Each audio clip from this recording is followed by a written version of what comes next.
Auzubillahiminash-shaytanir-rajim. Bismillahir-rahmanir-rahim. Lecture number 26, first year, chapter number 9, interference in thin films. Thin film आपके पास क्या होता है?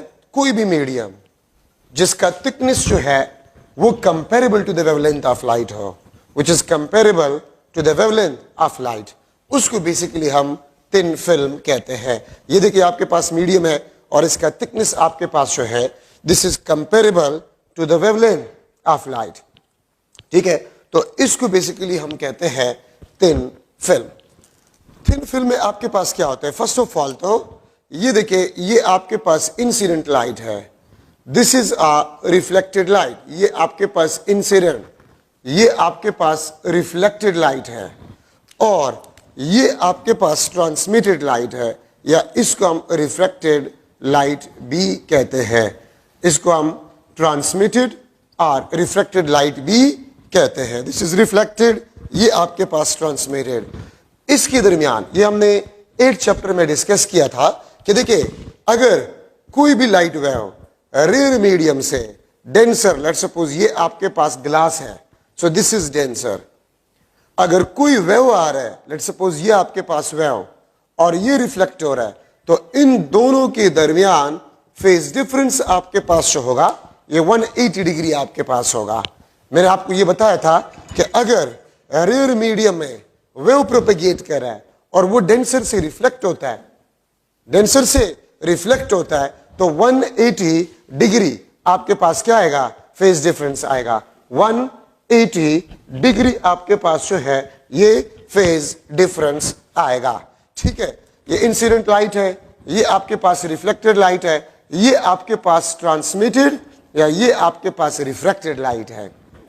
ठीक है, अब इन दोनों का इंसिडेंट और ट्रांसमिटेड का फेज आपके पास है, this is equal to 0 degree.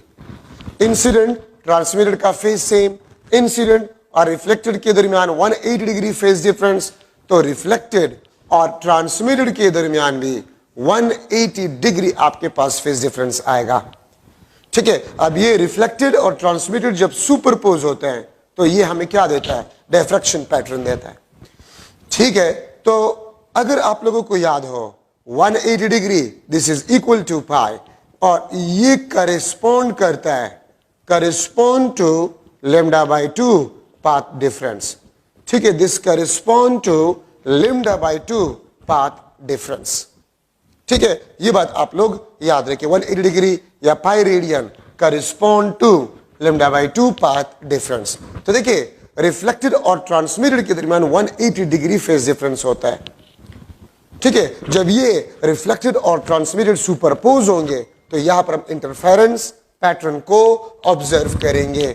याद रखिए, सोप बबल पे आप जो कलरफुल फ्रिंजेस को ऑब्जर्व करते हैं, ठीक है, सोप बबल पे अगर आप कलरफुल फ्रिंजेस ऑब्जर्व करते हैं, वो इंटरफेरेंस पैटर्न कहलाता है. वो क्या कहलाता है? इंटरफेरेंस पैटर्न कहलाता है. अक्सर ऑयल जो है वो पानी में गिर जाए या रोड पे गिर जाए तो उसमें कलरफुल फ्रिंजेस आप ऑब्जर्व करते हैं, वो इंटरफेरेंस पैटर्न होता है.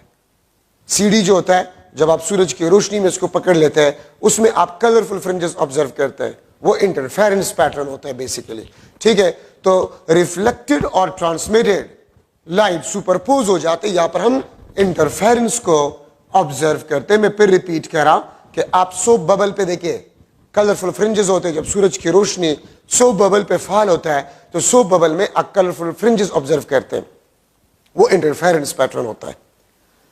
ठीक है, आप अगर ऑयल वगैरह गिर जाए पानी में और उस पर सूरज की रोशनी फॉल होता है, उसमें आप कलरफुल फ्रिंजेस ऑब्जर्व करते हैं, क्योंकि सनलाइट 7 कलर, हर एक कलर अपना इंटरफेरेंस पैटर्न जो है वो प्रोड्यूस कर जाता है. ठीक है, तो अब ये याद रखें, थिन फिल्म्स में अगर डी आपके पास m लैम्डा के बराबर हो, if d is equal to m lambda, तो नॉर्मली कंस्ट्रक्टिव इंटरफेरेंस होता है. लेकिन यहां पर थिन फिल्म में ये डिस्ट्रक्टिव इंटरफेरेंस होगा, और हम किस चीज को ऑब्जर्व करेंगे? हम डार्क फ्रिंजेस को ऑब्जर्व करेंगे.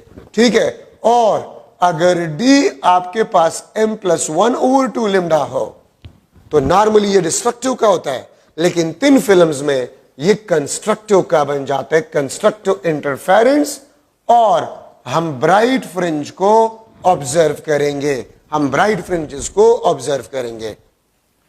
नॉर्मली अगर पाथ डिफरेंस m लैम्डा के बराबर हो तो कंस्ट्रक्टिव इंटरफेरेंस होता है और हम ब्राइट फ्रिंजेस को ऑब्जर्व करते हैं, लेकिन थिन फिल्म्स में ये कंडीशन डिस्ट्रक्टिव का बन जाता है, ठीक है, और जो डिस्ट्रक्टिव का कंडीशन होता है वो कंस्ट्रक्टिव का बन जाता है थिन फिल्म्स में। क्यों?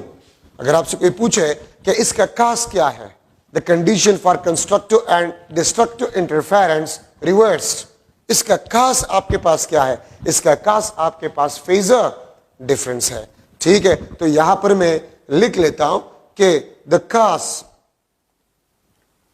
Reversal of conditions of constructive and destructive interference, ठीक है, the reversal of conditions of constructive and destructive interference, इसका खास आपके पास जो है वो फेज चेंज है which is equal to 180 degree. देखिए यहां पर आपके पास जो ऑप्टिकल पाथ डिफरेंस है, एक होता है फेज डिफरेंस, एक आपके पास होता है ऑप्टिकल पाथ डिफरेंस। ये यहां से लेकर यहां तक, ये देखिए ये आपके पास पाथ डिफरेंस होता है और थिन फिल्म्स में पाथ डिफरेंस 2nt के बराबर होता है। 2nt, n is the refractive index, t is the thickness of the medium, तो ये आपके पास पाथ डिफरेंस होता है 2nt, या n को n चूंकि स्मॉल होता है तो बोथ से बुक्स में इसको 2t भी लिखा गया है, t thickness, n refractive index. ये पाथ डिफरेंस यहां से लेकर यहां तक, फिर यहां से लेकर यहां तक, ये आपके पास ऑप्टिकल पाथ डिफरेंस है। ये आपके पास क्या है? ऑप्टिकल पाथ डिफरेंस है 2nt और this is equal to 2t, ठीक है, और ये फेज डिफरेंस है। तो कंस्ट्रक्टिव और डिस्ट्रक्टिव इंटरफेरेंस के जो कंडीशन उल्टे हो जाते हैं उसका कास आपके पास क्या होता है? 180 डिग्री फेज डिफरेंस कास होता है आपके पास। मैं यहां पर लिख लेता हूं d इज इक्वल टू 20 और this is equal to 2t, t thickness n is the refractive index. अगर मैं इस तरह लिख लूं if d plus delta phi, if d plus delta phi, देखिए d आपके पास अगर m लेमडा फेज डिफरेंस, आपके फेज डिफरेंस की वजह से पाथ डिफरेंस लेमडा बाई 2 हो तो ये m प्लस 1/2 लेमडा आपके पास बन जाता है और ये कंडीशन आपके पास डिस्ट्रक्टिव का बन जाता है। ये आप देख सकते हैं, ये डिस्ट्रक्टिव इंटरफेरेंस। और हम क्या ऑब्जर्व करेंगे? हम डार्क फ्रिंजेस को ऑब्जर्व करेंगे, ठीक है, d प्लस डेल्टा फाई। और अगर मैं इस तरह लिख लूं d plus delta phi is equal to m plus 1/2 into lambda, ठीक है। तो अब फेज डिफरेंस को आपने ऐड कर लिया है तो ये डिस्ट्रक्टिव होगा। वहां पर सिर्फ आपके पास पाथ डिफरेंस था, यहां पर सिर्फ पाथ डिफरेंस था, ठीक है। अगर मैं लिख लो d प्लस डेल्टा फाई, अगर मैं ये डिस्ट्रक्टिव इंटरफेरेंस का कंडीशन लो, ये d, और फेज डिफरेंस का कंडीशन अगर मैं लो लेमडा डिवाइड बाय 2, तो अगर आप इसको ऐड करें ये आपके पास m लेमडा आ जाएगा और ये कंस्ट्रक्टिव इंटरफेरेंस होगा।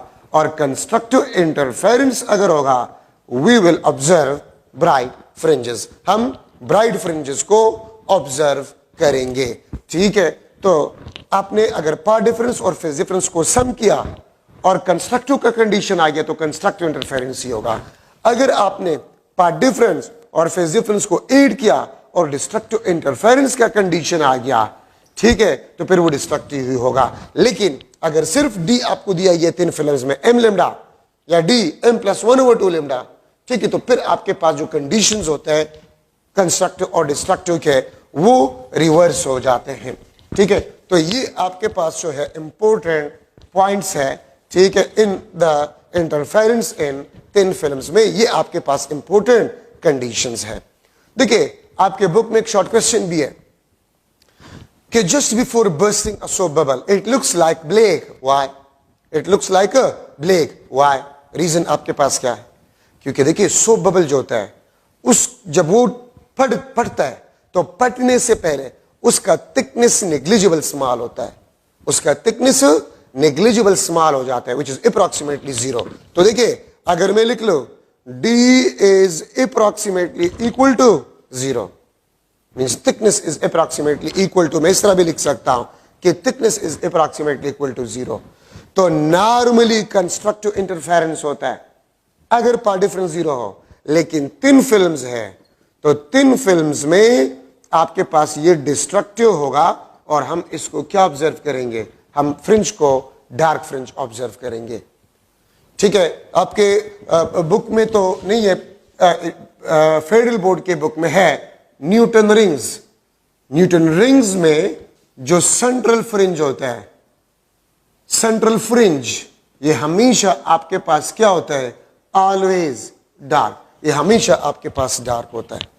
ठीक है, और सेंट्रल फ्रिंज हमेशा आपके पास डार्क ही होता है क्योंकि यहां पर डी आपके पास जो है वो 0 होता है, पार्ट डिफरेंस 0 होता है, सो दिस इज डार्क। ठीक है, अगर थिन फिल्म्स में, इन थिन फिल्म्स डी आपके पास लेमडा 0 से मैं स्टार्ट, 0 लेमडा 2 लेमडा 3 लेमडा इस तरह जाते जाए। ठीक है, तो नॉर्मली कंस्ट्रक्टिव होता है लेकिन थिन फिल्म में डिस्ट्रक्टिव आपके पास होगा और हम डार्क फ्रिंजेस को ऑब्जर्व करेंगे। एंड डी अगर आपके पास lambda by 2, 3 lambda by 2, 5 lambda by 2, तो ये आपके पास नॉर्मली डिस्ट्रक्टिव होता है, लेकिन थिन फिल्म्स में ये आपके पास कंस्ट्रक्टिव इंटरफेरेंस होता है। ठीक है, और हम क्या ऑब्जर्व करेंगे, हम ब्राइट फ्रिंजेस को ऑब्जर्व करेंगे। ठीक है, we will observe bright fringes, हम ब्राइट फ्रिंजेस को ऑब्जर्व करेंगे। लेकिन नॉर्मली आपके पास जो होते हैं, नॉर्मली, ठीक है, नॉर्मली आपके पास ये कंस्ट्रक्टिव के और ये डिस्ट्रक्टिव के, लेकिन थिन फिल्म्स में ये डिस्ट्रक्टिव के, ये आपके पास कंस्ट्रक्टिव के होंगे। अब अगर मैं लिख लो एक एमसीक्यू, अगर मैं लिख लो कि in thin films d is equal to 2nt, d is equal to 2nt, this is equal to 1.0 multiplied by 10 to power minus 7 meter. ठीक है, where wavelength of light is 2.0 multiplied by 10 to power minus 7 meter, where wavelength is equal to 2.0 multiplied by 10 to the power minus 7 meter. ठीक है, when light superpose या waves superpose, waves, और मैं bracket में लिख लेता हूं reflected and transmitted light, ठीक है, superpose, we will observe dash fringe, हम dash fringe को ऑब्जर्व करेंगे। ठीक है, ब्राइट बी आपके पास जो है डार्क, सी आपके पास जो है बोथ, डी आपके पास जो है नन ऑफ दीज। तो देखिए ये आपके पास डी है 1 और ये 2 है, तो डी आपके पास लिम्डा डिवाइड बाय 2 है। तो नॉर्मली तो डिस्ट्रक्टिव होता है लेकिन थिन फिल्म्स में कंस्ट्रक्टिव होगा and we will observe a bright fringe. और याद रखिए, मैं आपसे ये भी पूछ सकता हूं कि अगर रिफ्लेक्टेड और ट्रांसमिटेड लाइट या रिफ्लेक्टेड और रिफ्रैक्टेड लाइट, ट्रांसमिटेड और रिफ्लेक्टेड एक ही चीज है, if they superpose where the path difference is 0 then we will observe dash fringe. ठीक है, तो याद रखिए जब भी रिफ्लेक्टेड और ट्रांसमिटेड या रिफ्लेक्टेड और रिफ्रैक्टेड की बात हो रही है तो इसका मतलब है थिन फिल्म्स की बात हो रही है। ठीक है, पार्ट डिफरेंस 0 है तो वहां पर हम डार्क फ्रिंज को ऑब्जर्व करेंगे। ठीक है, तो ये आपके पास थिन फिल्म्स में, तो जो फेज डिफरेंस होते हैं थिन फिल्म्स में वो कंस्ट्रक्टिव कंडीशंस को डिस्ट्रक्टिव में कन्वर्ट कर जाता है और डिस्ट्रक्टिव को वो कंस्ट्रक्टिव में कन्वर्ट कर जाता है। अगर मैं बस कंक्लूजन लिख लो शॉर्टकट में, कंस्ट्रक्टिव प्लस आपके पास फेज डिफरेंस, तो कंस्ट्रक्टिव को किस चीज में कन्वर्ट कर जाता है, डिस्ट्रक्टिव में। और अगर डिस्ट्रक्टिव है, फेज डिफरेंस जो थिन फिल्म में आता है ये डिस्ट्रक्टिव को कंस्ट्रक्टिव में कन्वर्ट कर जाता है। This is the conclusion. ठीक है, दिस इज द कंक्लूजन। तो न्यूटन रिंग्स में सेंट्रल फ्रिंज आपके पास डार्क होता है, थिन फिल्म्स में सेंट्रल फ्रिंज आपके पास डार्क होता है। क्यों? पार्ट डिफरेंस आपके पास 0 होता है. So this is the important discussion in the interference in thin films. Now another important topic, Michelson interferometer. Michelson interferometer. Michelson interferometer आपके पास जो है, this is a device through which we can measure small distance. Small distance को आप major कर सकते हैं और वेवलेंथ ऑफ लाइट, लेकिन visible light. Wavelength of light को आप मालूम कर सकते हैं या स्मॉल डिस्टेंस को मालूम कर सकते हैं. इसका रेंज आपके पास जो है 10⁻⁻⁶ मीटर से लेकर 10⁻⁻⁷ मीटर तक हम इससे लेंथ को मेजर कर सकते हैं माइकलसन इंटरफेरोमीटर में. ठीक है, इसका वर्किंग प्रिंसिपल आपके पास क्या है? इसका वर्किंग प्रिंसिपल आपके पास क्या है? ठीक है, इसका वर्किंग प्रिंसिपल आपके पास जो है, the division of amplitude, the division of amplitude या intensity. Young double slit experiment में वर्किंग प्रिंसिपल जो है वो डिवीजन ऑफ वेवलेंथ है, और यहां पर आपके पास जो माइकलसन इंटरफेरोमीटर है, द डिवीजन ऑफ एम्पलीट्यूड. ठीक है, इसके डायग्राम में कुछ इंपॉर्टेंट पॉइंट्स है. ये आपके पास लाइट सोर्स है, ये लाइट सोर्स है. ये आपके पास दो ग्लासेस होते हैं. ये ग्लासेस सेम मीडियम के बने होने चाहिए और इसका थिकनेस भी सेम होने चाहिए. ठीक है, ये आपके पास मिरर M1, ये आपके पास मिरर M2. ठीक है, ये आपके पास मिरर M1, ये आपके पास मिरर M2. ठीक है, ये आपके पास glass G1, this is G2. इसको हम कहते हैं G1 को हम कहते हैं दिस इज स्प्लिटर, और G2 को हम कहते हैं दिस इज कंपनसेटर. ये आपके पास क्या है? कंपनसेटर. और ये आपके पास इक्वलाइजर. ये स्प्लिटर, इक्वलाइजर. हम इसको स्प्लिटर क्यों कहते हैं? क्योंकि ये पैरेलल बीम ऑफ लाइट को स्प्लिट करता है, कुछ को रिफ्लेक्ट करता है और कुछ को ट्रांसमिट करता है, तो इसलिए हम इसको स्प्लिटर कहते हैं. याद रखिए, स्प्लिटर और कंपनसेटर दोनों का थिकनेस भी सेम होना चाहिए और दोनों सेम मीडियम के भी होने चाहिए. दोनों के थिकनेस भी सेम होने चाहिए और दोनों सेम मीडियम के बने होने चाहिए. ठीक है, तो splitter split the beam of light.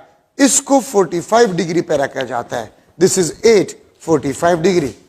Splitter को 45 डिग्री पे रखा जाता है, और 45 डिग्री पे इसको क्यों रखा जाता है? To split beam equally. Split beam equally, beam को इक्वली स्प्लिट करने के लिए. ठीक है, इसको रखा जाता है, तो 45 डिग्री पे इसको रखा जाता है. बीम को इक्वली स्प्लिट करने के लिए 45 डिग्री को इस पे रखा जाता है. ठीक है, और कंपनसेटर इक्वलाइजर का काम क्या होता है? To equalize path difference due to refraction between reflected and transmitted light. इसका काम होता है टू इक्वलाइज. देखिए, यहां पर भी रिफ्रैक्शन होता है, यहां पर भी रिफ्रैक्शन होता है. तो अगर इस पाथ पे रिफ्रैक्शन होता है, उस रिफ्रैक्शन को इक्वलाइज करने के लिए यहां पर भी कंपनसेटर को रखा जाता है. अगर इसको ना रखा जाए तो फिर यहां पर बेंडिंग होगा रिफ्रैक्शन की वजह से. ठीक है, जो कि वेवलेंथ के मेजरमेंट में एरर रखेगा, एरर जो है वो प्रोड्यूस करेगा. तो उस एरर को इस बेंडिंग की वजह से खत्म करने के लिए यहां पर कंपनसेटर को रखा जाता है. क्योंकि अगर यहां पर भी बेंडिंग में ना लो, यहां पर भी ना लो, तो एक दूसरे को कैंसल, इफेक्ट सेम होता है, इसलिए आपके पास वो एरर कंपनसेट हो जाएगा, खत्म हो जाएगा. ठीक है, और पाथ डिफरेंस इक्वलाइज हो जाएगा. दो मिरर्स होते हैं, दोनों मिरर्स परपेंडिकुलर होते हैं, और दोनों मिरर परपेंडिकुलर मिरर में एक मिरर फिक्स होना चाहिए और दूसरा मिरर आपके पास मूवेबल होना चाहिए. आपकी मर्जी है, आप इसको फिक्स रख के इसको मूवेबल, इसको फिक्स रख के इसको मूवेबल, ये आपकी मर्जी है. तो दो मिरर्स होते हैं, दोनों परपेंडिकुलर होता है. ठीक है, एक आपके पास फिक्स होता है और दूसरा आपके पास क्या होता है, मूवेबल होता है। ठीक है, तो ये आपके पास डायग्राम में जरूरी पॉइंट्स आपके पास बन गए हैं। ठीक है, ये डायग्राम में आपके पास जरूरी पॉइंट्स बन गए हैं। अच्छा, अब यहां पर याद रखिए, इसमें कुछ इंपॉर्टेंट पॉइंट्स में लिख रहा हूं, some important points. Number first, when mirror move by lambda by 4 or odd multiple of lambda by 4, अगर आप मिरर को मूव करें lambda by 4 या odd multiple of lambda by 4, we will observe alternative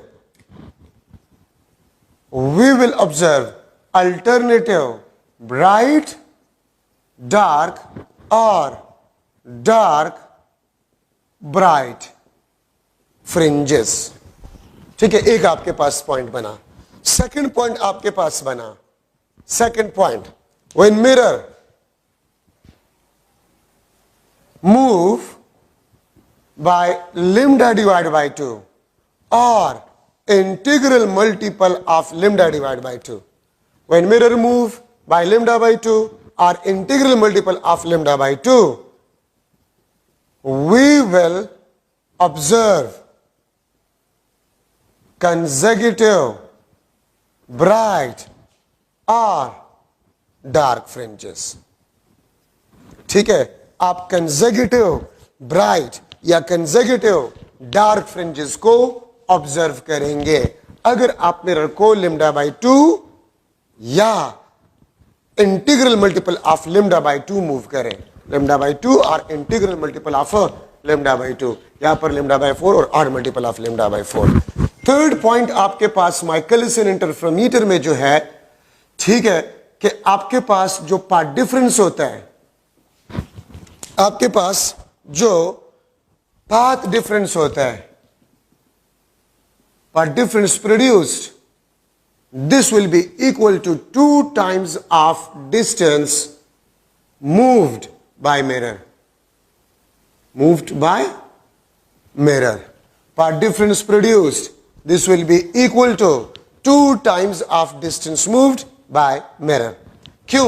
आप ये देखिए, ये अगर आपके पास मिरर था और इसको मैंने मूव कर गया, ठीक है, इसको मैंने इतना मूव कर गया, तो देखिए लाइट जो है वो इतना डिस्टेंस, ये अगर एक्स मैंने मूव किया तो लाइट इतना डिस्टेंस ऊपर ज्यादा डिस्टेंस ट्रेवल करेगा और इतना डिस्टेंस ज्यादा नीचे भी डिस्टेंस ट्रेवल करेगा। तो पाथ डिफरेंस कितना प्रोड्यूस हुआ, 2x। अगर आपने x डिस्टेंस मूव को मैंने ले लिया, ठीक है, तो d is equal to 2x। तो आपने मिरर जितना मूव किया होगा उसको आप 2 के साथ मल्टीप्लाई करें, that will be the path difference produces due to the movement of the mirror.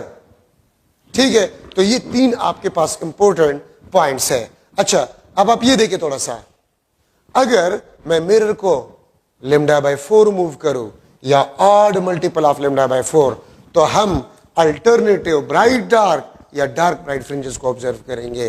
क्या मतलब है इसका? मतलब आपके पास ये है कि देखिए, अगर आपको बताया जाए कि हम माइकलसन इंटरफेरोमीटर में ब्राइट फ्रिंज को ऑब्जर्व कर रहे थे, अगर आपको बताया जाए कि हम माइकलसन इंटरफेरोमीटर में ब्राइट फ्रिंज को ऑब्जर्व कर रहे थे, अगर मैं मिरर को lambda by 4 मूव करूं, अगर मैं मिरर को lambda by 4 मूव करूं, तो अगर पहले हम ब्राइट ऑब्जर्व कर रहे थे, अब हम क्या ऑब्जर्व करेंगे? Dark, bright, both, none of this. तो अगर पहले आपने ब्राइट ऑब्जर्व किया था और मिरर को आप lambda by 4, 3 lambda by 4, 5 lambda by 4, 7 lambda by 4 move करें, तो अगर पहले आपने ब्राइट ऑब्जर्व किया था, अब आप डार्क ऑब्जर्व करेंगे। और अगर पहले आपने डार्क ऑब्जर्व किया था, तो अगर मिरर को आप lambda by 4 या odd multiple of lambda by 4 move करें, तो अब आप ब्राइट मूव करेंगे, ऑब्जर्व करेंगे। अल्टरनेटिव ब्राइट डार्क का और डार्क ब्राइट का मतलब होता है पहले ब्राइट, तो अगर पहले ब्राइट अब आप डार्क, अगर आप lambda by 4 या odd multiple of lambda by 4 move करें, अगर पहले डार्क अब ब्राइट। लेकिन अगर मिरर को आप lambda by 2 मूव करें, 1 lambda by 2, 2 lambda by 2, 3 lambda by 2, 4 lambda by 2, 5 lambda by 2, 7 lambda by 2, अगर आप मिरर को lambda by 2, 2 lambda by 2, 3 lambda by 2, 4 lambda by 2 move करे, तो अगर पहले आपने ब्राइट ऑब्जर्व किया था, अब भी आप ब्राइट ऑब्जर्व करेंगे, कंसेक्यूटिव ब्राइट या कंसेक्यूटिव डार्क। तो अगर मिरर को आप लेमडा बाई 2 मूव करें या लेमडा या 3 लेमडा बाई 2 या 2 लेमडा या 5 लेमडा बाई 2, 3 लेमडा, तो अगर पहले आपने ब्राइट ऑब्जर्व किया था, अब आप डार्क ऑब्जर्व करेंगे।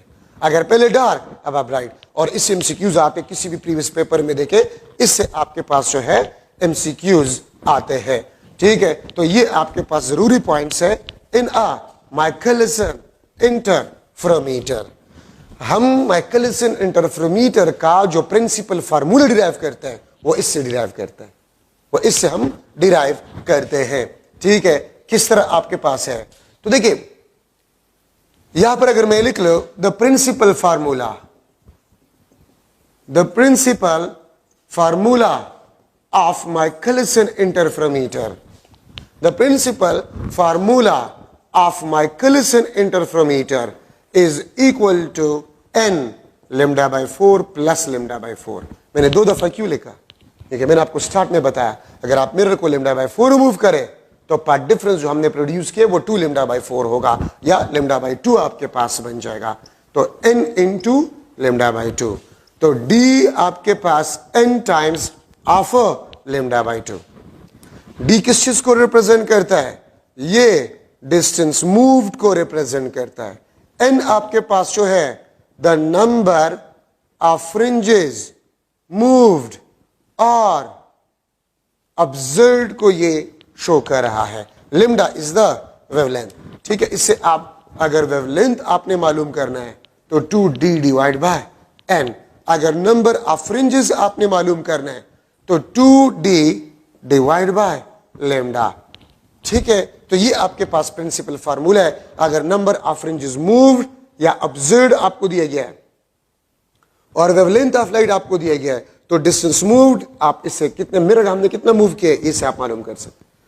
अगर डिस्टेंस मूव्ड आपको गिवन हो और वेवलेंथ गिवन हो, नंबर ऑफ फ्रिंजेस ऑब्जर्व्ड, अगर डिस्टेंस मूव्ड गिवन हो, नंबर ऑफ फ्रिंजेस, वेवलेंथ, आप इस फार्मूले से मालूम कर सकते हैं। ठीक है, तो ये आपके पास माइकलिसन इंटरफेरोमीटर में इंपॉर्टेंट पॉइंट्स आपके पास बन गए हैं। मैं अगर एक एमसीक्यू बना लूं, वेवलेंथ आपके पास जो है this is equal to 8.0 multiply by 10 to power -7 metre. ठीक है, lambda is equal to 8.0 multiplied by 10 to the power -7 meter. If in Michelson interferometer we observe bright fringe, अगर हम bright fringe को observe कर रहे हैं, ठीक है, and we move mirror by 4.0 multiplied by 10 to the power -7 meter distance, then we will observe dash fringe. हम dash fringe को observe करेंगे। ठीक है, ए ऑप्शन आपके पास ब्राइट, बी ऑप्शन आपके पास डार्क, सी ऑप्शन आपके पास बोथ, और डी ऑप्शन आपके पास नन ऑफ दिस। तो देखिए, अगर आप वेवलेंथ को देखें और ये आप देख सकते हैं डिस्टेंस मूव, तो डिस्टेंस मूव्ड आपके पास 4 है, डी आपके पास 4.0 multiply by 10 to the power -7 metre, जो कि डी आपके पास वेवलेंथ का हाफ है। तो वेवलेंथ का हाफ है, ये आपके पास 2.0 multiply by 10 to the power distance moved आपके पास ये है लैम्डा बाय 2 के बराबर है, क्योंकि लैम्डा आपके पास 8 है। तो देखिए लैम्डा बाय 2 हमने मिरर को मूव किया है, तो अगर लैम्डा बाय 2 हम मिरर को मूव करें, तो हमने डिस्कस किया था कि अगर पहले आपने ब्राइट फ्रिंज ऑब्जर्व किया था, अब आप डार्क ऑब्जर्व करेंगे। ठीक है, और अगर मैं इस डिस्टेंस को मैं 2.0 लूं, तो 2.08 का लैम्डा बाय 4 होगा, 8 का 1/4 होगा। तो फिर आप अगर ब्राइट, तो अब भी आपके पास ब्राइट। मैं अगर इसको चेंज करूं और इसको मैं 2.0 multiply by 10 to the power -7 metre लूं, तो अगर पहले ब्राइट था, अब भी आप ब्राइट ऑब्जर्व करेंगे। क्यों? ये आपके पास लैम्डा डिवाइड बाय 4 है। ये आपके पास क्या है? लैम्डा डिवाइड बाय 4 है आपके पास। ठीक है, so this is the important discussion in the Michelson interferometer. मैं इस तरह भी लिख सकता हूं कि एमसीक्यू के अगर वेवलेंथ आपके पास 1.0 मल्टीप्लाई बाय 10⁻⁻7 मीटर है, ठीक है, और डिस्टेंस आपके पास जो है 1.0 मल्टीप्लाई बाय 10⁻⁻6 मीटर है, ठीक है, then number of fringes observed or moved in Michelson interferometer will be dash। तो वेवलेंथ भी आपको गिवन है, ठीक है, और आपके पास डिस्टेंस भी गिवन है, वेवलेंथ भी गिवन, डिस्टेंस भी आपके पास जो है वो गिवन है, ठीक है। तो कितना आप ऑब्जर्व करेंगे, नंबर ऑफ फ्रिंजेस आप कितना ऑब्जर्व करेंगे, तो आप सिंपली यहां पर मैं लिख लेता हूं 20, 10, सी ऑप्शन 2 और डी ऑप्शन आपके पास जो है 5। तो फॉर्मूला आपके पास ये है, n is equal to 2d divide by lambda. तो अगर आप इसमें पुट करें तो 2 इंटू 1.0 मल्टीप्लाई बाय 10⁻⁻6 और ये आपके पास 1.0 10⁻⁻7, तो ये आपके पास बन जाएगा 20। हम 20 नंबर ऑफ फ्रिंजेस को माइकलिसन इंटरफेरोमीटर में ऑब्जर्व करेंगे। So these are the important points in the Michelson interferometer, ठीक है, जहां पर एम्पलीट्यूड डिवाइड होता है। यंग डबल स्लिट एक्सपेरिमेंट में वेवलेंथ डिवाइड होता है और माइकलिसन इंटरफेरोमीटर में एम्पलीट्यूड या इंटेंसिटी आपके पास जो है वो डिवाइड होते हैं, ठीक है। तो ये आपके पास एक model MCQ in a Michelson interferometer. मैंने आपको जो एक फार्मूला और 3 पॉइंट्स लिखे माइकलिसन इंटरफेरोमीटर में, ये बहुत इंपॉर्टेंट है एमसीक्यूज के लिहाज से, ठीक है। अच्छा, अभी हम स्टार्ट कर रहे हैं diffraction.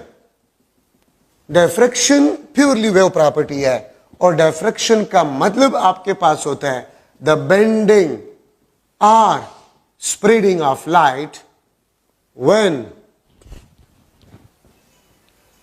passes from small opening or when encounter sharp edges of an obstacle to form geometrical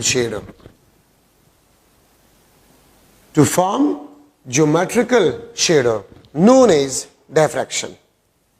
light का बेंड होना या लाइट का स्प्रेड होना, ये बेसिकली डायफ्रैक्शन कहलाता है। अब ये देखिए, ये अगर आपके पास स्लिट है और ये आपके पास प्लेन वेव फ्रंट है, तो देखिए होना तो चाहिए कि जब इस स्लिट से ये लाइट गुजरता तो सिर्फ यहां पर सीधा लाइट होता, ऊपर या नीचे ना होता। लेकिन हमने देखा है कि जब ये लाइट इससे पास हो जाता है तो ये स्प्रेड हो जाता है, और स्प्रेडिंग ऑफ लाइट का मतलब आपके पास क्या होता है, डायफ्रैक्शन, ठीक है। ये आपके पास एक सॉलिड स्फीयर है, this is a solid sphere, और यहां से लाइट आप इस पे फोकस कर रहे हैं, यहां से आप इस पे लाइट को फोकस कर रहे हैं, तो इसका शेडो आपके पास यहां पर बन जाएगा। तो ज्योमेट्रिकल शेडो का बनना ये डायफ्रैक्शन कहलाता है। ज्योमेट्रिकल शेडो का बनना डायफ्रैक्शन कहलाता है। आपके जो शेडोज बनते हैं वो डायफ्रैक्शन पैटर्न होता है बेसिकली। अगर रात के वक्त आप देखें आपके एक से ज्यादा शेडोज बनते हैं, वो डायफ्रैक्शन है बेसिकली, ठीक है। तो डायफ्रैक्शन आपके पास जो है द बेंडिंग और spreading of light, the bending और स्प्रेडिंग ऑफ लाइट।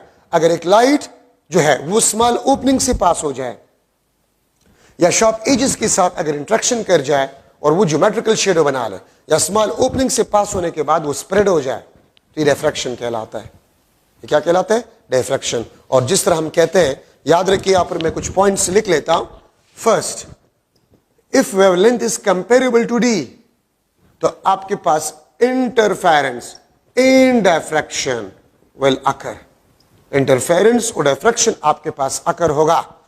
सेकंड, आपके पास जो है if wavelength is slightly greater than D, अगर वेवलेंथ डी स्मॉल ओपनिंग इससे थोड़ा सा ज्यादा हो, या the thickness of an obstacle, ठीक है, sharp edges of an obstacle, तो फिर आपके पास sharp interference in diffraction will occur.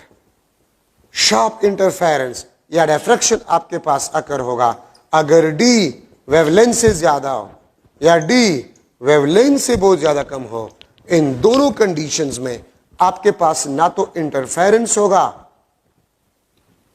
ठीक है, और ना आपके पास डिफ्रैक्शन होगा। अगर डी वेवलेंथ से कई गुना ज्यादा हो या डी वेवलेंथ से कई गुना कम हो तो नो इंटरफेरेंस नो डिफ्रैक्शन। अगर वेवलेंथ कंपेरेबल टू डी हो तो फिर इंटरफेरेंस भी होगा, डिफ्रैक्शन भी होगा। D opening, small opening, width of the slit, ठीक है, या अगर हम शार्प एजेस को ले रहे हैं तो फिर d thickness of the sharp edges of an obstacle कहलाता है, ठीक है। तो ये आप लोग जहन में बिठा दे। तो ज्योमेट्रिकल शेडो का बनना ये डिफ्रैक्शन कहलाता है, ठीक है। और स्प्रेडिंग का मैं अगर आपको प्रैक्टिकल एग्जांपल दूं, लेट्स सपोज मैं टीचर हूं, ठीक है, मैं क्लास में लगा हूं, क्लास स्टूडेंट से भरी हुई है, आप मेरे मुंह को देखें, मुंह का साइज इतना स्मॉल है, लेकिन इससे जब आवाज निकलता है तो सारे रूम में जितने भी स्टूडेंट्स बैठे हुए हैं वो उस आवाज को सुन लेते हैं, ठीक है। आपके जहन में आपने कभी ये सोचा होगा कि देखिए अगर मुंह जो है, आप मुंह के साइज को देखिए स्मॉल है, तो होना तो चाहिए कि मेरे सामने जो स्टूडेंट्स बैठे थे सिर्फ वो आवाज सुनते, इधर इस साइड पे स्टूडेंट्स, इस साइड पे स्टूडेंट्स वो आवाज ना सुनते, लेकिन वो भी सुनते। क्यों सुनते हैं? क्योंकि मेरे मुंह से जब ये साउंड वेव निकल जाता है तो वो डिफ्रैक्ट हो जाता है, स्प्रेड हो जाता है, और स्प्रेडिंग को हम क्या कहते हैं? डिफ्रैक्शन कहते हैं। तो वेव का फैलना, वेव का स्प्रेड होना डिफ्रैक्शन कहलाता है, वेव का बेंड होना डिफ्रैक्शन कहलाता है। देखिए एक एमसीक्यू है जो हर बुक ने उठाए हुए और हर टेस्ट में मौजूद होता है तकरीबन, कि अगर आप रूम के किसी कॉर्नर में बैठे हुए हैं, आप रूम के किसी कॉर्नर में बैठे हुए हैं और बाहर से आपको कोई आवाज दे रहे हैं तो आप आवाज को सुन लेते हैं, लेकिन अगर आप रूम में बैठे हुए हैं और बिल्कुल डार्कनेस है, तारीकी है, और बाहर किसी के हाथ में टॉर्च हो तो थोड़ा सा लाइट रूम में इंटर होगा, आप कॉर्नर में फिर भी नहीं देख सकते। लेकिन अगर वो टॉर्च वाला आपको आवाज दे तो आप आवाज सुनते हैं, लेकिन आप कॉर्नर में देख नहीं सकते उस लाइट की मौजूदगी में जो बाहर से थोड़ा सा कमरे में इंटर हो रहा है। क्यों?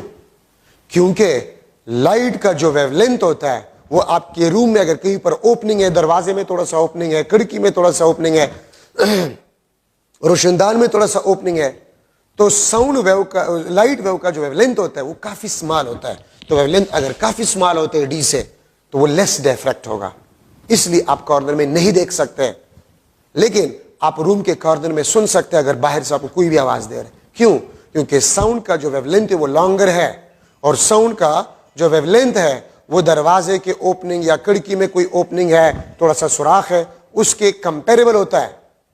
तो इसलिए वहां पर वो क्या हो जाता है? वो पेल जाते हैं, डिफ्रैक्ट मोर, इसलिए आप कॉर्नर में सुन लेते हैं लेकिन देख नहीं सकते।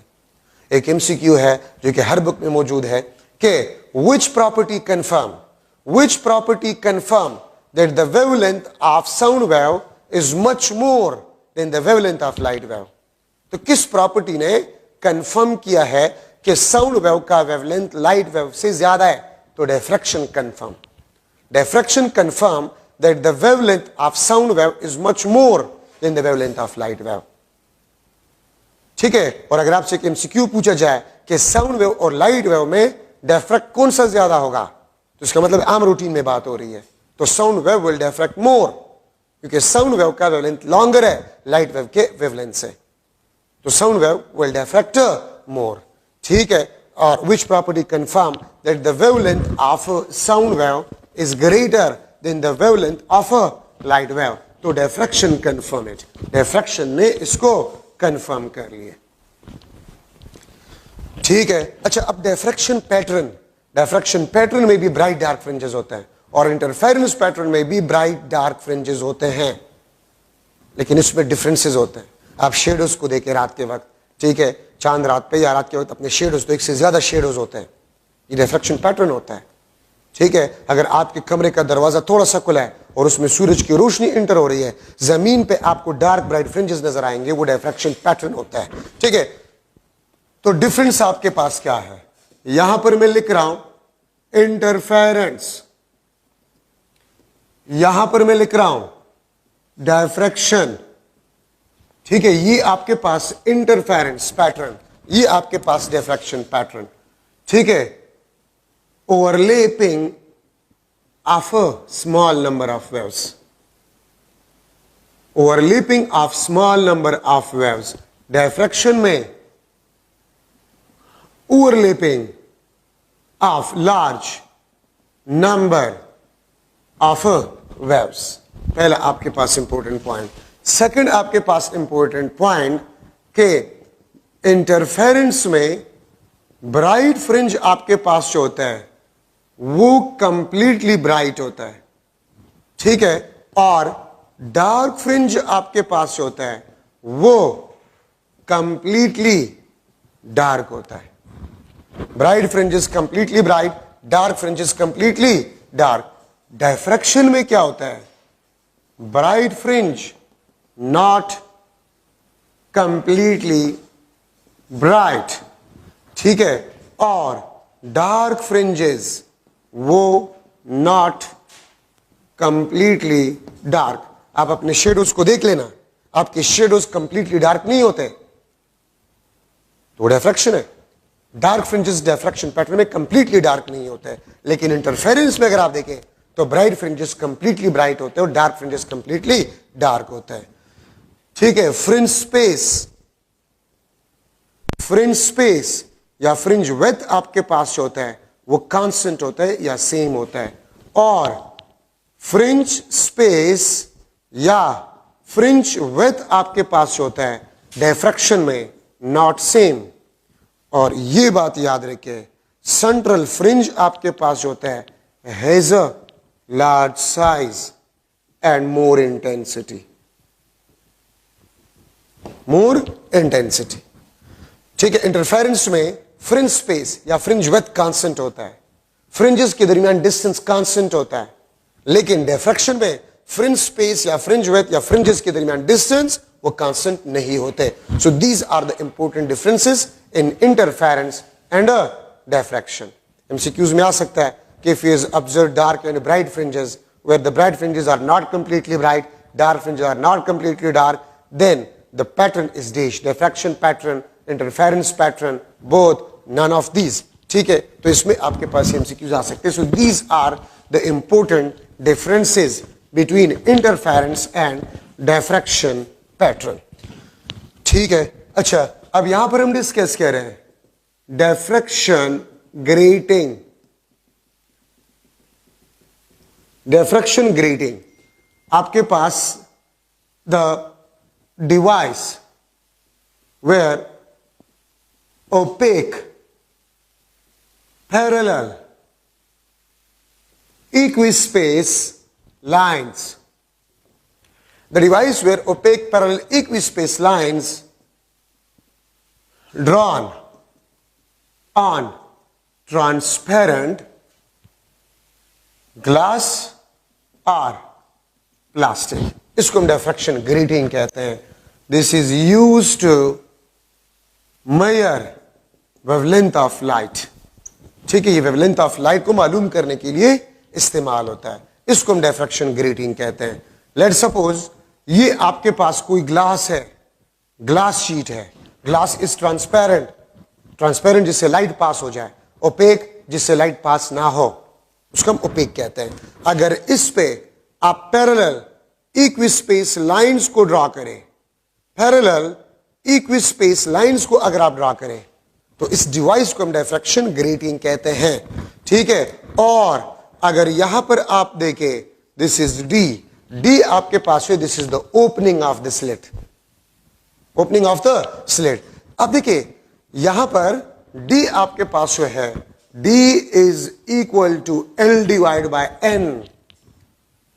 आप दो ओपेक लाइंस के दरमियान जो डिस्टेंस है वो आप मालूम कर सकते हैं, कितने लेंथ पे आपने कितने नंबर ऑफ लाइंस ड्रॉ किए हैं, इससे आप मालूम कर सकते हैं। इसको हम कहते हैं दिस इज द डिफ्रैक्टिंग एलिमेंट, ये आपके पास डिफ्रैक्टिंग एलिमेंट है। N आपके पास क्या है? The number of lines. और डिफ्रैक्टिंग एलिमेंट का मतलब ये होता है स्लिट ओपनिंग, ठीक था। या स्लिट वेथ इसको हम कहते हैं, स्लिट ओपनिंग या स्लिट वेथ या ओपनिंग ऑफ द स्लिट इसको हम कहते हैं। एल लेंथ, कितने लेंथ पे हमने ड्रॉ किया है? एल आपके पास ये लेंथ है, ठीक है, एल आपके पास जो है ये लेंथ है, ठीक है, एल आपके पास लेंथ, तो एक लेंथ एल पे हमने कितने नंबर ऑफ लाइंस को ड्रॉ किए हैं? तो लेंथ को उठाकर आप नंबर ऑफ फ्रिंजेस पे क्या करें? डिवाइड करें। आपके पास डिफ्रैक्टिंग एलिमेंट या स्लिट ओपनिंग या स्लिट वेथ आपके पास आ जाएगा, ठीक है। अगर मैं लू for unit length, for unit length, length is equal to 1 centimetre और length is equal to 1 millimetre, तो फिर d आपके पास 1 डिवाइड बाय n आपके पास बन जाएगा। अगर सेंटीमीटर है तो यहां पर सेंटीमीटर आपने लिखना होगा, अगर मिलीमीटर है तो आपने मिलीमीटर यहां पर लिखना होगा। और यहां पर क्लियर कट आपको नजर आ रहा है कि d is inversely proportional to the number of lines. अब देखिए, अगर आप नंबर ऑफ लाइंस को बढ़ाते हैं तो d कम होगा, अगर आप नंबर ऑफ लाइंस को बढ़ाते हैं तो d आपके पास कम होगा। d is inversely proportional to n the number of lines. अगर एक 1 मिलीमीटर पे हमने 100 लाइंस को ड्रा किया है, दूसरी जगह पर 1 मिलीमीटर पे हमने 300 लाइंस ड्रा किए, तीसरी जगह पर हमने 1 मिलीमीटर पे 600 लाइंस ड्रा किए, तो 1 millimetre 1 millimetre 1 millimetre, number of lines 100 300 600, तो d किसका कम होगा? 600 लाइंस जहां पर हमने ड्रा किए उसका d आपके पास क्या होगा? कम होगा। तो कितने लेंथ पे कितने नंबर ऑफ लाइंस ड्रा किए गए हैं यहां पर पुट करें, आपके पास 2 ओपेक लाइंस के दरमियान स्पेस आ जाएगा या आपके पास डिस्टेंस आ जाएगा, ठीक है। तो इसको बेसिकली हम कहते हैं डिफ्रैक्टिंग एलिमेंट, ठीक है। अच्छा, हमने फॉर्मूले पढ़े हैं फ्रिंज स्पेस का, अगर आपको याद है distance of mth order fringe m lambda l divide by d, 1/d को मैं m lambda n l लिख सकता हूं। तो यहां पर मेरे पास आ गया ym is directly proportional to the number of lines. Fringe space का फॉर्मूला आप देखिए, delta y lambda l divide by d, ये यंग डबल स्लिट एक्सपेरिमेंट में हमने किया है। फ्रिंज स्पेस 1/d को आप n से रिप्लेस कर सकते हैं, तो फ्रिंज स्पेस आपके पास जो है this is directly proportional to the number of lines. Fringe space आपके पास जो है this is directly proportional to the number of lines drawn, ठीक है। तो देखिए, अगर मेरे पास 1 मिलीमीटर पे 100 लाइंस है, 1 मिलीमीटर पे 300 लाइंस है, 1 मिलीमीटर पे 600 लाइंस है, तो फ्रिंज स्पेस किससे पास होने के बाद ज्यादा होगा? 600 लाइंस पर मिलीमीटर से। और दूसरी बात यह है कि रेजोल्यूशन पावर आपके पास जो है, इसका resolution power R is equal to mn, तो resolution power R this is directly proportional to the number of lines drawn on transparent glass और plastic sheet. Number of line ज्यादा है, रेजोल्यूशन पावर ज्यादा होगा, और रेजोल्यूशन पावर मोर का मतलब होता है मोर स्प्लिटिंग। अगर फ्रिंज स्पेस ज्यादा हो तो रेजोल्यूशन पावर ज्यादा हो। इसका मतलब यह है कि 100 लाइंस पर मिलीमीटर, 300 लाइंस पर मिलीमीटर, 600 लाइंस पर मिलीमीटर, तो फ्रिंज स्पेस किसके लिए ज्यादा होगा? 600 लाइंस पर मिलीमीटर के लिए फ्रिंज स्पेस ज्यादा होगा या रेजोल्यूशन पावर ज्यादा होगा? तो resolution power of a diffraction grating is directly proportional to the number of lines. अब d sin theta is equal to m lambda। अब d के बजाय मैं लिख सकता हूं divide by n is equal to m lambda, या lambda आपके पास sin थीटा n m, ठीक है। इससे आप वेवलेंथ ऑफ लाइट को मालूम कर सकते हैं। नंबर ऑफ लाइंस कितने हैं या d आपके पास कितने हैं यहां से भी आप मालूम कर सकते हैं, इससे कोई बात नहीं है, ठीक है। d sin theta divide by m, इससे भी आप वेवलेंथ को मालूम कर सकते हैं। अच्छा, अब नंबर ऑफ लाइंस वो तो आप डिफ्रैक्शन ग्रेटिंग में देख लेंगे, ऑर्डर ऑफ फ्रिंज और थीटा आप किस तरह मालूम करेंगे। तो देखिए, ये आपके पास स्पेक्ट्रोमीटर, स्पेक्ट्रोमीटर एक डिवाइस होता है, स्फेरिकल स्केल होता है, यहां पर आपके पास लाइट सोर्स होता है, this is a light source. यहां पर डिविजन होते हैं 1 2 3 4 5 1 2 3 4 5, ये एंगल। यहां पर आपके पास टेलीस्कोप होता है, दिस इज अ टेलीस्कोप, सही है। ये आपके पास लाइट, ये लाइट सोर्स है, तो लाइट सोर्स के सामने जो ऑर्डर बनता है this is zero order fringe. ठीक है, फिर इस टेलीस्कोप को रोटेट किया जाते, लेट सपोज यहां पर टेलीस्कोप आ जाए, दिस इज एंगल थीटा, और यहां पर आप m is equal to 1 first order जो है आप ऑब्जर्व करें। तो देखिए स्पेक्ट्रोमीटर पे यहां से एंगल मालूम किया जाता है, ये एंगल के डिविजन होते हैं, एंगल यहां से मालूम किया जाता है। ऑर्डर कौन सा था? फर्स्ट थीटा, m आ गया, number of lines diffraction grating पे कितने हैं? डिफ्रैक्शन ग्रेटिंग यहां पर रखा जाता है, डिफ्रैक्शन ग्रेटिंग यहां पर रखा जाता है, तो फिर इस तरह आपके पास ये हो जाता है, ये आपके पास डिफ्रैक्शन ग्रेटिंग। तो इस तरीके से एंगल को मालूम किया जाता है। और एक बात याद रखिए, this is also important, when light incident normally, when light incident normally, अगर लाइट को नॉर्मली इंसिडेंट किया जाए मींस थीटा आपके पास क्या होगा? 90, थीटा इज इक्वल टू 90, तो फिर आपके पास maximum number of fringes, maximum number of fringes will be observed, maximum number of fringes आप ऑब्जर्व करेंगे। ठीक है, तो मैं लिख लूंगा d sin theta is equal to m lambda, तो d sin 90 is equal to m lambda या d is equal to m lambda। ठीक है, और यहां से मैं लिख सकता हूं m is equal to d divided by lambda, ये मैक्सिमम नंबर ऑफ फ्रिंजेस, ये आपके पास क्या है? Maximum number of fringes. तो अगर डी आपको गिवन हो और वेवलेंथ ऑफ लाइट गिवन हो, what maximum number of fringes we will observe, वो आप इस फार्मूले से मालूम कर सकते हैं। ठीक है, so these are the important points in the diffraction grating. ठीक है, maximum number of fringes, path difference अगर गिवन हो या स्लिट ओपनिंग गिवन हो, वेवलेंथ ऑफ लाइट गिवन हो, तो कितने मैक्सिमम नंबर ऑफ फ्रिंजेस आप ऑब्जर्व कर सकते हैं, इस फार्मूले से आप इसको मालूम कर सकते हैं।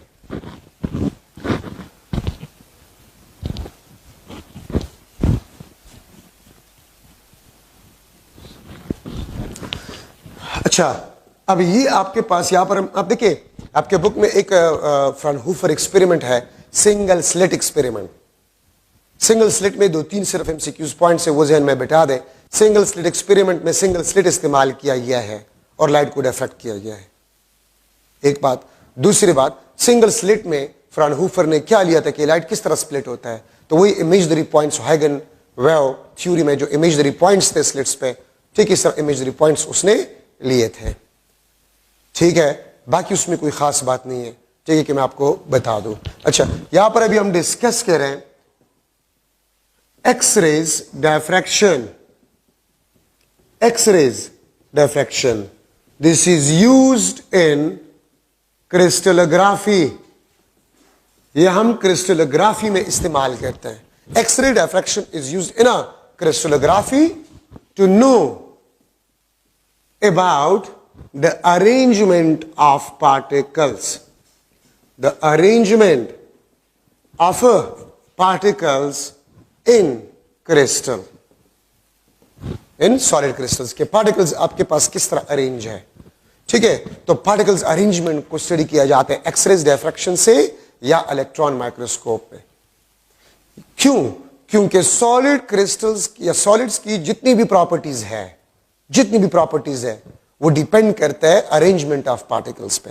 आप देखिए ग्रेफाइट को आप देखें और डायमंड को देखिए, दोनों कार्बन से बने हुए हैं, ठीक है, लेकिन जमीन आसमान का फर्क है अरेंजमेंट ऑफ पार्टिकल्स की वजह से। ठीक है, तो अगर सॉलिड के अरेंजमेंट ऑफ पार्टिकल्स के बारे में आप जानना चाहते हैं तो एक्स-रेज डिफ्रैक्शन किया जाता है, ठीक है, या इलेक्ट्रॉन माइक्रोस्कोप में देखा जाता है।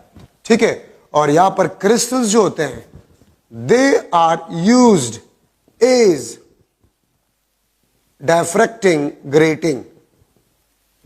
ठीक है, और क्रिस्टल में जो इंटर प्लेनर या इंटर पार्टिकल, ठीक है, इंटर प्लेनर या प्लेनर को मैंने अंडरलाइन किया, inter particle distance, inter particle distance D of a crystal में इसको लिख लेता हूं, डी ऑफ अ क्रिस्टल। ठीक है, behave as a grating element, grating element का काम करता है। ये देखिए, ये अगर आपके पास सॉलिड क्रिस्टल है, ये आपके पास अगर सॉलिड क्रिस्टल है और इसमें ये आपके पास पार्टिकल्स है, तो ये आपके पास इंटरप्लेनर डिस्टेंस है या इंटर पार्टिकल डिस्टेंस है। और याद रखिए, क्रिस्टल्स जो है इसका जो इंटरप्लेनर डिस्टेंस है, this is approximately equal to the wavelength of X rays which is 10⁻⁻10 metre. Interplanar distance और इंटर पार्टिकल डिस्टेंस वो एक्सरेज के वेवलेंथ के कंपेरेबल होता है। तो इसलिए क्रिस्टल्स के जो इंटरप्लेनर डिस्टेंस होता है या इंटर पार्टिकल डिस्टेंस होता है, वो ग्रेटिंग एलिमेंट का काम करते हैं, स्लिट का, ओपनिंग ऑफ अ स्लिट या वेथ ऑफ अ स्लिट का काम करता है। ठीक है, एक तो आप ये बात याद रखिए। आपसे ये भी पूछा जा सकता है कि विजिबल लाइट को क्यों डिफ्रैक्ट नहीं किया जा सकता from crystal? Wavelength of visible light, this is much more greater than d of a crystal। ठीक है, तो इसलिए visible light can't be diffracted। ठीक है, visible light cannot be diffracted from crystals। Crystal से विजिबल लाइट को diffract नहीं किया जा सकता। और यह भी आपसे पूछा जा सकता है कि एक्सरेज को क्यों डिफ्रैक्ट नहीं किया जा सकता फ्रॉम द ग्रेटिंग? ठीक है, क्योंकि एक्सरेज का जो वेवलेंथ होता है वो ग्रेटिंग डिफ्रैक्शन, ग्रेटिंग जो है उसका ग्रेटिंग एलिमेंट से कई गुना कम होता है। तो X-rays can not be diffracted from grating. Diffraction grating से आप एक्सरेज को डिफ्रैक्ट नहीं कर सकते, क्योंकि एक्सरेज का वेवलेंथ बहुत ज्यादा स्मॉल होता है। ठीक है, ये आपके पास जरूरी पॉइंट्स है। अच्छा, फर्स्ट एक्सपेरिमेंट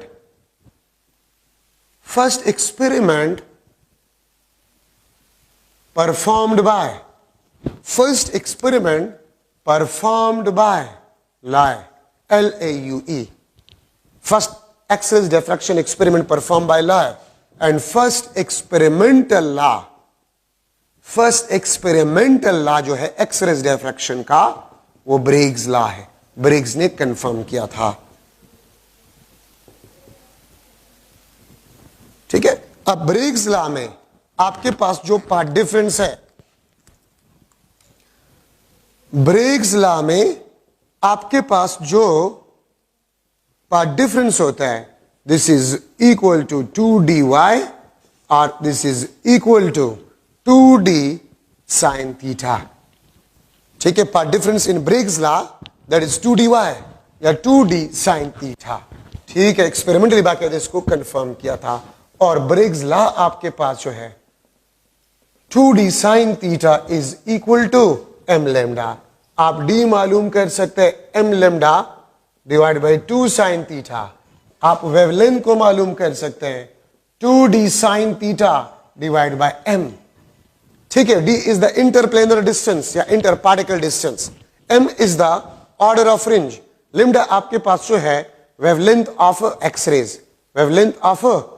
एक्सरेज, ठीक है, तो ये आपके पास Bragg's law, the experimental law for x-rays diffraction.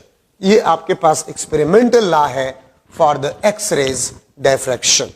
तो ये आपके पास एक्सरेज डिफ्रैक्शन में जरूरी पॉइंट्स आपके पास जो है वो बन गए हैं। ठीक है, अच्छा ओके, पोलराइजेशन में आप देखिए, ये आपके पास ऑर्डिनरी लाइट है, दिस इज ऑर्डिनरी लाइट। ये आपके पास वर्टिकल पोलराइजर है, this is a vertical polarizer. तो ये देखिए, ये आपके पास वर्टिकली पोलराइज लाइट बना। ठीक है, ये वर्टिकली पोलराइज लाइट है। और याद रखिए, पोलराइज लाइट का जो इंटेंसिटी होता है वो अनपोलराइज लाइट से कम होता है, क्योंकि सम प्लेन्स एब्जॉर्ब, कुछ प्लेन्स आपके पास जो है वो एब्जॉर्ब हो गए। ठीक है, तो ये आपके पास वर्टिकली पोलराइज्ड लाइट आपके पास बन गया। अगर इसके सामने हम हॉरिजॉन्टल पोलराइजर रख ले, मतलब अगर हम क्रॉस पोलराइजर्स रख ले, तो इस साइड पे आपके पास जो है नो लाइट, कोई लाइट आपके पास नहीं मिलेगा अगर आप क्रॉस पोलराइजर्स को जो है वो रख ले। पोलराइजेशन हम कितनी तरीकों से कर सकते हैं? पोलराइजेशन हम रिफ्लेक्शन से कर सकते हैं, पोलराइजेशन हम रिफ्रैक्शन से कर सकते हैं, पोलराइजेशन आपके पास जो है वो डबल रिफ्रैक्शन से हम कर सकते हैं, फोर आपके पास जो है पोलराइजेशन हम स्कैटरिंग से कर सकते हैं, और पोलराइजेशन आपके पास जो है ये सेलेक्टिव एब्जॉर्प्शन से हम कर सकते हैं। तो पोलराइजेशन आपके पास जो है इन 5 तरीकों से किया जा सकता है। ठीक है, आपके बुक में जो है वो पोलराइजेशन बाय रिफ्लेक्शन गिवन है, पोलराइजेशन बाय रिफ्लेक्शन। ठीक है, पोलराइजेशन बाय रिफ्लेक्शन, और यहां पर आपके पास जो है दिस इज ब्रूस्टर्स लॉ, ये आपके पास ब्रूस्टर्स लॉ है। ठीक है, ब्रूस्टर्स लॉ आपको पोलराइजिंग एंगल के बारे में बताता है, tangent theta p is equal to n2 divide by n1। Tangent theta p आपके पास जो है this is equal to n2 divide by n1। सही है। अच्छा, अब यहां से हम लिख रहे हैं थीटा p आपके पास जो है which is a polarizing angle tan inverse n2 divide by n1, ये आपके पास पोलराइजिंग एंगल कहलाता है। tan inverse the ratio of refractive index of denser medium to the refractive index of a rare medium। ये आपके पास जो है glass है, let suppose this is glass. ठीक है, और इसका रिफ्रैक्टिव इंडेक्स आपके पास जो है दिस इज n2, ये एयर है, इसका रिफ्रैक्टिव इंडेक्स आपके पास जो है दिस इज n1, ये आपके पास n1, ये आपके पास normal axis, this is the incident light, ये आपके पास इंसिडेंट लाइट होगा। सही है, ये आपके पास पोलराइजिंग एंगल, सॉरी ये ordinary light, this is the ordinary light. ये लाइट आपके पास जो है इट विल बी रिफ्लेक्टेड, ये आपके पास रिफ्लेक्टेड लाइट है, this is a reflected light. और ये आपके पास जो लाइट है इसमें सिर्फ आपके पास हॉरिजॉन्टल प्लेन्स जो है वो रह जाएंगे। ठीक है, ये आपके पास हॉरिजॉन्टली पोलराइजिंग एंगल, ये हॉरिजॉन्टली, या मैं हॉरिजॉन्टली नहीं लिख रहा, ठीक है, ये मैं लिख लूंगा this is a plane polarized light, ये आपके पास प्लेन पोलराइज्ड लाइट है। ठीक है, ये आपके पास क्या है, this is a plane polarizer light. तो देखिए डायग्राम में कुछ पॉइंट्स हैं, उसको आप गौर से सुने। ठीक है, ये ऑर्डिनरी लाइट है, इसमें कोई भी प्लेन होता है। इंसिडेंट लाइट, ये आपके पास जो है एंगल, इंसिडेंट एंगल, जिसको मैं पोलराइजिंग एंगल कहता हूं। ठीक है, ये इंसिडेंट एंगल, ये आपके पास रिफ्लेक्टेड एंगल, RL में इसके साथ लिखता हूं रिफ्लेक्टेड एंगल। तो ये दोनों आपके पास पोलराइजिंग एंगल होंगे, ये दोनों आपके पास पोलराइजिंग एंगल होंगे अगर आपके पास रिफ्लेक्टेड और ट्रांसमिटेड लाइट जो है, रिफ्लेक्टेड और ट्रांसमिटेड लाइट आपके पास जो है अगर ये परपेंडिकुलर हो, 90 डिग्री एंगल पे आपके पास हो। मैं फिर रिपीट कर रहा हूं, ये इंसिडेंट एंगल और पोलराइजिंग एंगल, ये रिफ्लेक्टेड एंगल, ये पोलराइजिंग एंगल होगा तब अगर रिफ्लेक्टेड और ट्रांसमिटेड लाइट परपेंडिकुलर हो। अगर ये एंगल 90 ना हो तो फिर आपके पास ये इंसिडेंट और रिफ्लेक्टेड एंगल ये कभी भी पोलराइजिंग एंगल नहीं होगा। एक पॉइंट आपके पास बन गया। ठीक है, और आपने स्नेल्स लॉ, चूंकि यहां पर ब्रेवस्टर ने स्नेल लॉ को ही इस्तेमाल किया था, use Snell's law to derive a formula. तो ये इंसिडेंट और रिफ्लेक्टेड एंगल आपको पता है, ये दोनों आपके पास क्या है, बराबर है। ठीक है, दोनों आपके पास क्या है, बराबर होते हैं। तो ये पोलराइजिंग एंगल होंगे अगर रिफ्लेक्टेड और ट्रांसमिटेड परपेंडिकुलर हो, और जो रिफ्लेक्टेड लाइट आपके पास होगा ये आपके पास प्लेन पोलराइज्ड होगा, कंप्लीटली प्लेन पोलराइज्ड होगा। अगर आप इंसिडेंट, ब्रेवस्टर क्या कहता है कि अगर आप पोलराइजिंग एंगल पे लाइट को इंसिडेंट करवा ले तो रिफ्लेक्टेड लाइट कंप्लीटली पोलराइज होगा। और ये एंगल पोलराइजिंग कब होगा, अगर रिफ्लेक्टेड और ट्रांसमिटेड परपेंडिकुलर हो। ठीक है, अच्छा, प्लेन पोलराइज लाइट का जो प्लेन होता है, the plane is parallel to the surface from where light reflect, from where light reflect. ठीक है, ये प्लेन आपके पास प्लेन पोलराइज लाइट का होगा, ठीक है, उसका प्लेन आपके पास होगा, it will be parallel to the surface from where light reflect.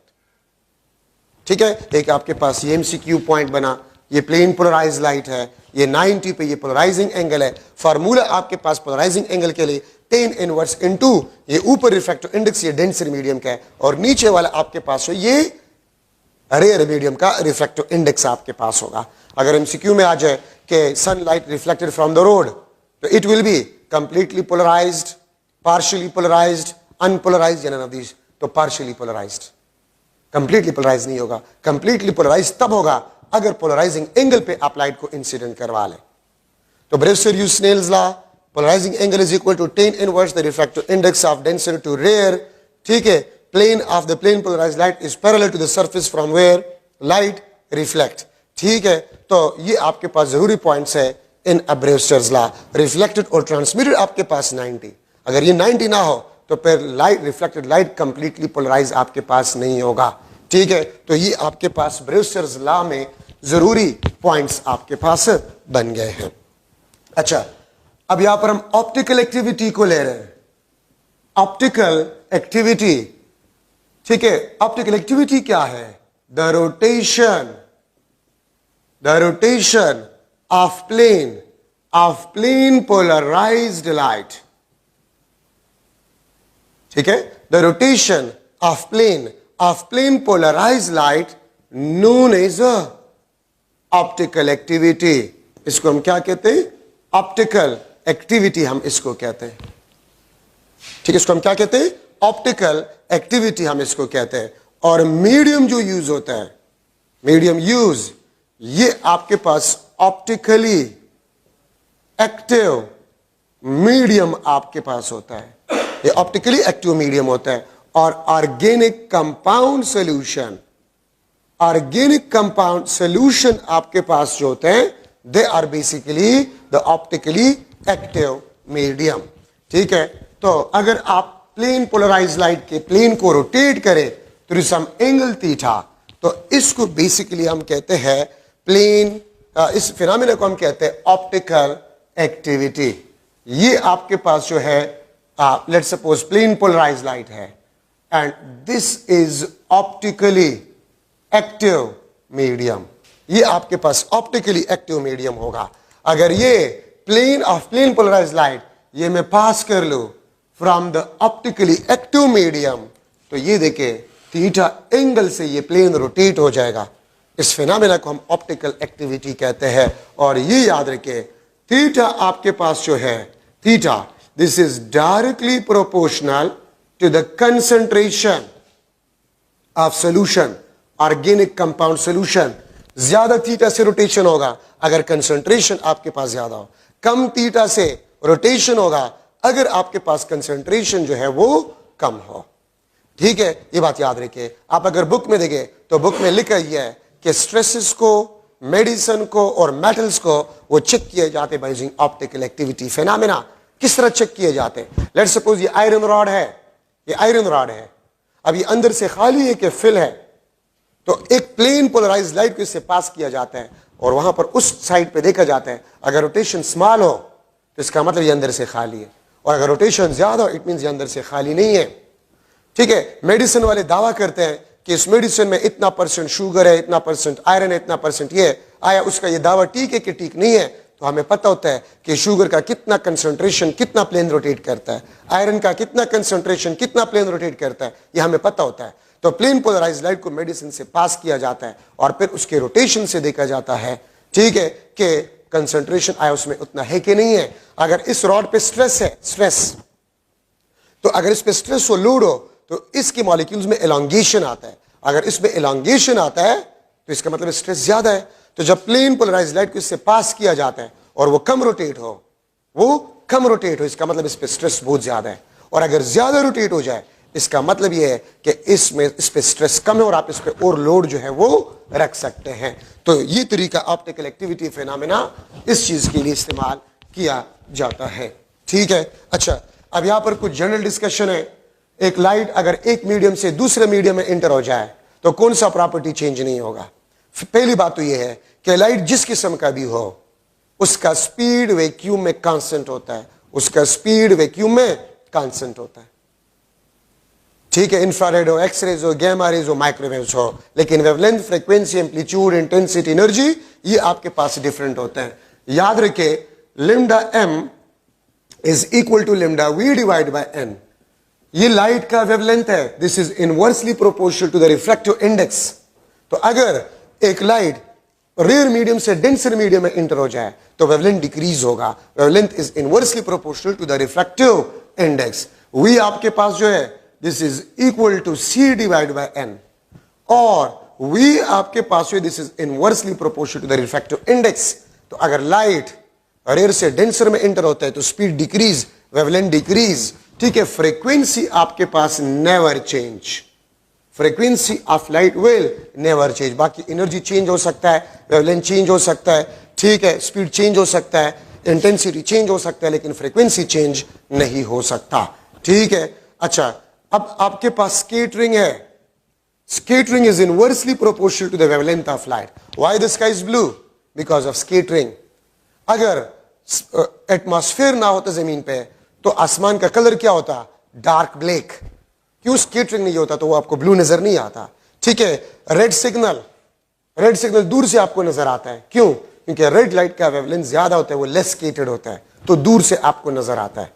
ठीक है, रेड लाइट स्कैटर्ड लेस। शाम के वक्त या सुबह के वक्त सूरज को आप देखें तो वो आपको रेड कलर का नजर आते हैं। क्यों? क्योंकि शॉर्टर वेवलेंथ जितनी भी होते हैं वो स्कैटर्ड हो जाते हैं, सिर्फ रेड रह जाते हैं, सिर्फ रेड जो है वो रह जाता है और वो आपके आंख तक पहुंच जाता है और आप उसको रेड जो है वो देख लेते हैं। तो स्कैटरिंग आपके पास जो है this is inversely proportional to the wavelength. अगर एक रेड बॉल है और उस पर आप ब्लू लाइट को फॉल कर रहे हैं तो वो रेड बॉल आपको किस तरह नजर आएगा? ब्लैक, क्योंकि ब्लू लाइट को एब्जॉर्ब करेगा। ठीक है, तो ये आपके पास जो है कुछ इंपॉर्टेंट डिस्कशन थे इन चैप्टर नंबर 9। इंशाल्लाह चैप्टर नंबर 10 नेक्स्ट लेक्चर में डिस्कस करेंगे। Thank you so much.